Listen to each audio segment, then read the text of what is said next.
ये कहानी उत्तर प्रदेश में रहने वाले 15 साल के लड़के रोनित के साथ हुई एक सच्ची घटना पर आधारित है।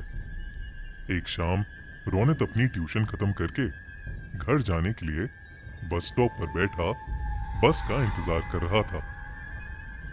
तभी उसने देखा कि एक बूढ़ी औरत वहीं बैठी रो रही थी। ये देखकर रोनित को बहुत बुरा लगा और इंसानियत के नाते उसने उस औरत को पानी ऑफर किया। उस औरत ने अचानक ही रोना बंद कर दिया और उसने रोनित की तरफ बहुत ही डरावने तरीके से देखा और उससे पूछने लगी, क्या तुम्हें पता है मेरा पति कहाँ है? पता है तो मुझे अभी बता दो, वरना तुम्हारे साथ अच्छा नहीं होगा। रोनित उसका ये सवाल सुनकर 2 कदम पीछे हट गया। उसे लगा कि वो औरत शायद पागल है, लेकिन वो औरत अपनी जगह से उठी और रोनित की तरफ बढ़ने लगी। रोनित ने तब देखा कि उस औरत के पैर उल्टे थे और वो जमीन से थोड़ा ऊपर हवा में थी।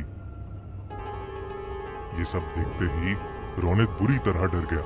उसके साथ ऐसा कुछ पहली बार हो रहा था। उसने अपनी पानी की बोतल वहीं छोड़ी और भागने लगा। भागते भागते वो सीधा अपने घर पहुंच गया। पूरी शाम रोनित यही सोचता रहा कि आखिर वो औरत थी कौन और उससे इस तरीके से बात क्यों कर रही थी, मगर उसे कुछ समझ नहीं आया। उसी रात करीब 2 बजे रोनित की नींद अचानक ही किसी के रोने की आवाज से खुल गई। वो जैसे ही उठ के बैठा उसके होश उड़ गए। वही बस स्टॉप वाली औरत रोनित के बिस्तर पर बैठी रो रही थी।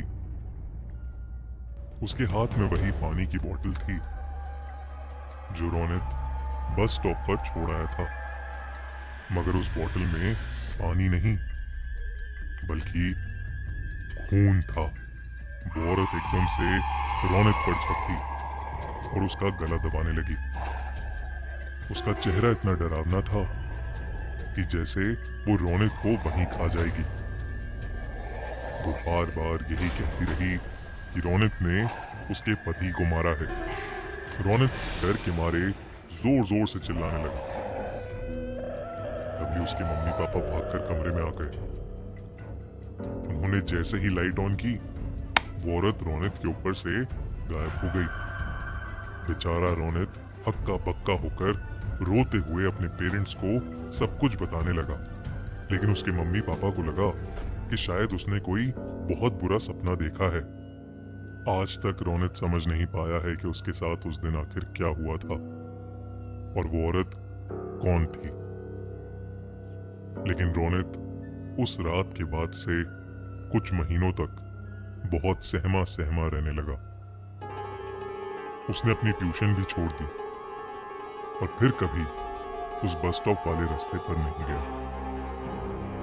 आपको क्या लगता है, कौन थी वो औरत?